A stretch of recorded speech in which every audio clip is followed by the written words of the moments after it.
ರೊಂದಿಗೆ ಜನತಾದಳ ಕಾರ್ಯಕ್ರಮ 2ನೇ ದಿನಕ್ಕೆ ಇವತ್ತು ರಾಜ್ಯವ್ಯಾಪಿ ಪ್ರವಾಸವನ್ನು ಮುಂದುವರಿಸಿದ್ದೇವೆ.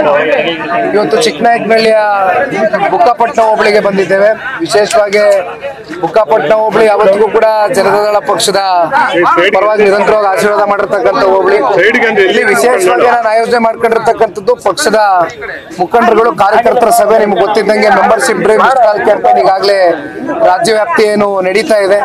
ಈಗಾಗಲೇ ಹತ್ತತ್ರ 1.5 ಲಕ್ಷ ಇಲ್ಲಿವರೆಗೂ ಮಿಸ್ಡ್ ಕಾಲ್ಸ್ ಬಂದಿರತಕ್ಕಂತ ಒಂದು ಡೇಟಾನ ಪಡೆದುಕೊಂಡಿದ್ದೇನೆ. ಹಾಗಾಗಿ ರಾಜ್ಯದ ಜನತೆ ಮತ್ತೆ ನಮ್ಮ ಪಕ್ಷದ ಕಾರ್ಯಕರ್ತರು ಇವತ್ತು ಬಹಳ ಉತ್ಸಾಹಕತೆಯಿಂದ ಈ ಒಂದು ಕ್ಯಾಂಪೇನ್ ನಲ್ಲಿ ಪಾಲ್ಗೊಳ್ತಾ ಇದ್ದಾರೆ.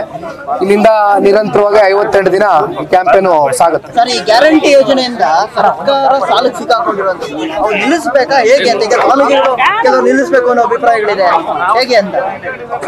ಒಂದು ಕಳೆದ ಸಾರ್ವತ್ರಿಕ ಚುನಾವಣೆಯಲ್ಲಿ ಕಾಂಗ್ರೆಸ್ನ ಪಕ್ಷವೇ ಅವರ ಪ್ರಣಾಳಿಕೆಯಲ್ಲಿ ಗ್ಯಾರಂಟಿ ಯೋಜನೆಯನ್ನ ಕೊಡ್ತೇವೆ, ಪ್ರತಿ ತಿಂಗಳು ನೀಡ್ತೇವೆ ಅಂತಕ್ಕಂಥ ಮಾತನ್ನ ಕೊಟ್ಟಿದ್ದವ್ರೆ.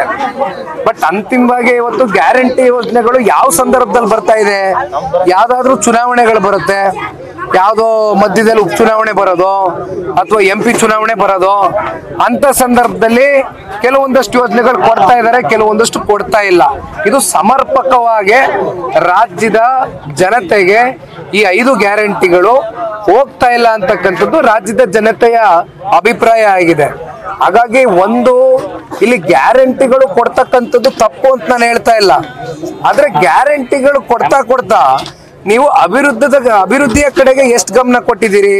ಗ್ಯಾರಂಟಿಗಳ ಹೆಸರಲ್ಲಿ ಒಂದ್ ಕಡೆ ರಾಜ್ಯ ಅಭಿವೃದ್ಧಿನೂ ಕಾಣ್ತಾ ಇಲ್ಲ. ಇವತ್ತು ಎಷ್ಟು ಜನ ಶಾಸಕರಿಗೆ ಎಷ್ಟು ಅನುದಾನ ಕೊಟ್ಟಿದ್ದಾರೆ ಸರ್ಕಾರ ಕಳೆದ 2.25 ವರ್ಷದಲ್ಲಿ? ಎಷ್ಟು ಕೊಡ್ಲಿಕ್ಕಾಗಿದೆ?